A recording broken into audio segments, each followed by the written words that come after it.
नमस्कार मित्रों, स्वागत है फिर से आपका एक बार बातें नहीं पुरानी में। आज हम लेकर आए हैं आपके सामने महाराणा प्रताप की एक और वीर गाथा, जिसे सुनकर किसी के भी रोंगटे खड़े हो सकते हैं। जी हाँ, ये महाराणा प्रताप के जीवन काल में एक ऐसी घटना है जिसे हम सब ने कभी न कभी सुना होगा, या कुछ लोग इसके बारे में अभी तक नहीं भी जानते हैं।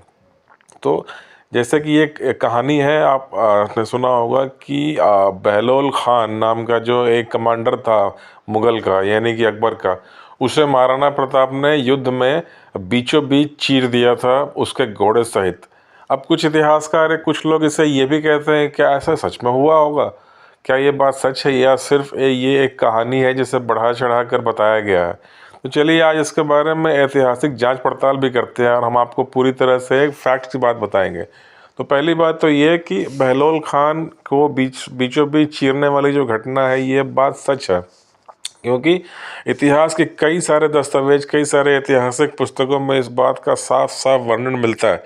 जो सबसे पहली जगह इस बारे में आप पढ़ सकते हैं, उस किताब का नाम है saffron swords, centuries of Indic resistance to invaders.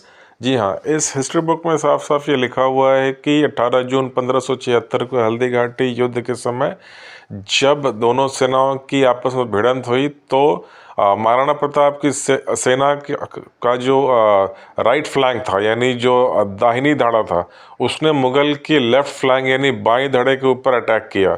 और महाराणा प्रताप का जो राइट फ्लैंक यानी दाहिनी धड़ा था, उसका नेतृत्व कर रहे थे राम शाह तनवर।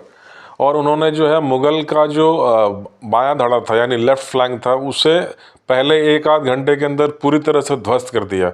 और मुगल का लेफ्ट फ्लैंक तोड़ने के बाद उन्होंने अपनी दस्ते को बाईं तरफ मोड़ा, यहाँ जहाँ सेंटर था महाराणा प्रताप की आर्मी का, और उसमें महाराणा प्रताप खुद कमांड कर रहे थे। तो वहाँ उन्होंने देखा कि महाराणा प्रताप ने जो है मुगल डिफेंसेस को तोड़ते हुए वो मान सिंह की तरफ आगे बढ़े, और उनके हाथी पे चेतक ने छलांग लगाया जब महाराणा प्रताप ने भाला फेंका, और उसमें मान सिंह का महावत मारा गया। लेकिन इसी दौरान मान सिंह के हाथी के सूंड में जो तलवार बंधा हुआ था, उस कारण चेतक का पिछला एक पैर कट गया। फिर जब वहाँ से महाराणा प्रताप निकले, तो उसके बाद जो है बहलोल खान नाम का एक जो कमांडर था, जो कि एक्चुअल में एक उज़्बेक नस्ल का एक 7 फीट ऊंचा बहुत ही क्रूर कमांडर माना जाता था, उसने अपने दस्ते के साथ महाराणा प्रताप को घेरने की कोशिश की ताकि वो निकल के जा ना सके। और बिल्कुल आमने सामने जो है, जैसे ही बहलोल खान महाराणा प्रताप के नज़दीक पहुंचा, और कहते हैं इतिहासकार जो उस समय के प्रत्यक्षदर्शी थे, जिनके इनपुट्स के ऊपर ये पुस्तकें लिखी गई हैं, कि इससे पहले कि बहलोल खान तलवार उठा के नीचे ला पाता, उससे पहले महाराणा प्रताप का तलवार नीचे आ चुका था, जिसमें बहलोल खान अपने हेलमेट सहित जो है बीचों बीच पूरी तरह से कट गया, घोड़े सहित। ये घटना जो है इस पुस्तक में साफ साफ दर्ज की हुई है, इतने डिटेल्स के साथ। और ये घटना देखकर वहाँ जितने लोग भी हल्दी घाटी के उस युद्ध क्षेत्र में थे, क्षण भर के लिए सभी लोग ठिठक गए और खून सूख गया। इस तरह की बातें इस इतिहास की किताब में लिखी हुई है। इसके अलावा इस घटना का वर्णन और भी कुछ इतिहास के पुस्तकें हैं जिसमें कि साफ साफ देखने को मिलती है। जैसे कि एक पुस्तक है राजस्थान का इतिहास, लिखा हुआ है गोपीनाथ शर्मा द्वारा। उसके अलावा वीर विनोद, जो जिसके की ऑथर है श्यामल दास। तो इतने सारे इतिहास के पुस्तकों में और डॉक्यूमेंट्स में इस घटना का जिक्र साफ साफ है। इसका मतलब कि यह घटना जो है साफ साफ घटित हुई है, और इसे झुटलाने की गलत कोशिशें होती रही हैं इतिहास में।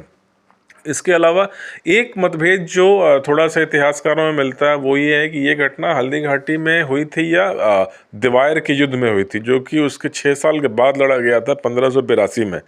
तो कुछ इतिहासकार ये भी मानते हैं कि जो दिवायर का युद्ध था 1582, उसमें जो दिवायर का युद्ध था, चलिए उस बारे में जो हमारे मित्र बंधु नहीं जानते हैं, थोड़े से उनको भी हम बता दें कि ये जो है 1576 में जब हल्दी घाटी का युद्ध समाप्त हो गया, उसके बाद जैसा कि हम सब जानते होंगे कि महाराणा प्रताप के पास थोड़े कम सैनिक बचे थे। माना जाता है कि 5-6 हज़ार कुछ सैनिक उनके पास बचे हुए थे, और वो बिल्कुल पहाड़ों और जंगल क्षेत्र में जाके उन्होंने शरण ली, और वहाँ से वो छापामार युद्ध करते रहे।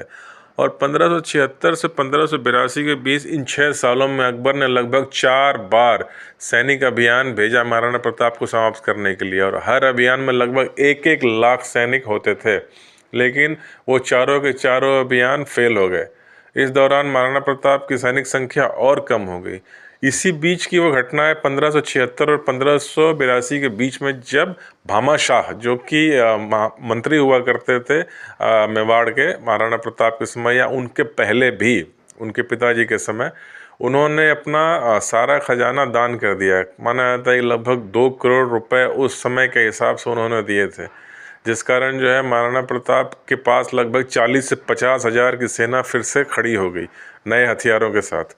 और उसके बाद उन्होंने जो है फिर 1582 में सारे सैनिकों और कमांडरों को इकट्ठा करके अपने पुत्र अमर सिंह के साथ जो है ये प्रण लिया कि अब हम जो है मुग़ल के हाथ से सारे क्षेत्र छुड़ाएंगे अपने, क्योंकि 1576 के बाद जब वो पहाड़ों में चले गए तो उसके बाद मुग़ल सैनिकों ने या मुग़ल साम्राज्य ने जो है चित्तौड़गढ़ के अलावा आगे बढ़ के गोंडा, कुंभलगढ़ के कई सारे क्षेत्रों पर कब्जा कर लिया था।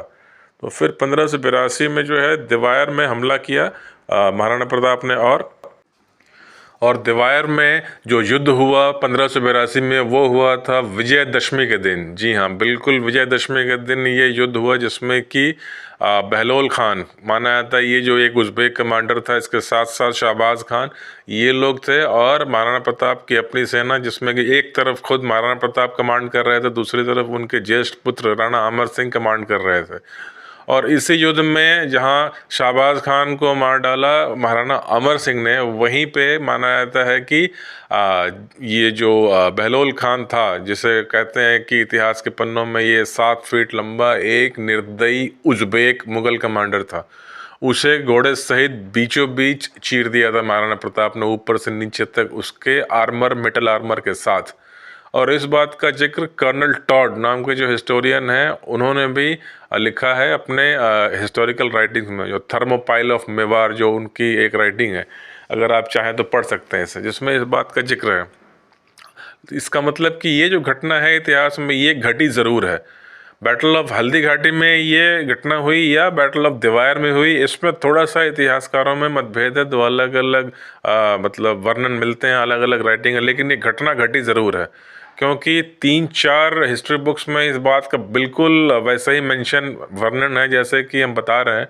तो ये घटना सही है, हम इसे गलत नहीं ठहरा सकते। हाँ, स्थान और समय ये हो सकता है कि अलग अलग हो। इतिहासकार मानते हैं कि जो बैटल ऑफ दिवार थी उसमें 36,000 मुग़ल सैनिकों ने सरेंडर किया था, 36,000, और उन सबको जो है महाराणा प्रताप ने सरेंडर करने के बाद सकुशल वापस दिल्ली भेज दिया था, उनकी हत्या नहीं की थी। ये एक जो राजपूत ट्रेडिशन था, जो एक हिंदू ट्रेडिशन था, उसे ध्यान में रखते हुए ये किया गया था कि हम निर्दोष और शरण में आए हुए किसी की हत्या नहीं करेंगे, क्योंकि वो लोग पराजित हो चुके थे और उन्होंने हथियार डाल दिए थे। और माना जाता है कि भारत के इतिहास का दूसरा सबसे बड़ा आत्मसमर्पण था, यानी दूसरा सबसे बड़ा सरेंडर था। पहला जो कि पाकिस्तान ने किया था 1971 में, जब लगभग 1 लाख पाकिस्तानी सैनिकों ने भारत के सामने आत्मसमर्पण किया था। उसके बाद जो है 36,000 लोगों ने एक साथ समर्पण किया था, ये दिवार के युद्ध में ही हुआ था। तो ये थी ये इतिहास की एक घटना, जिसमें कि दिवार के युद्ध जीतने के बाद जो है 36 आउटपोस्ट छुड़ा लिए थे और सारा क्षेत्र जो है मुक्त करा लिया गया था। सिर्फ मंडलगढ़ और चित्तौड़ बाकी रह गए थे, जिसे आगे चल के महाराणा अमर सिंह ने फिर लगभग 1615 में हासिल किया था शाहजहाँ से। ये मैं अपने एक पिछले वीडियो में बता चुका हूँ, अगर आप चाहें तो मेरे यूट्यूब चैनल पर वो वीडियो देख सकते हैं कि महाराणा अमर सिंह ने कैसे चित्तौड़गढ़ को वापस लिया।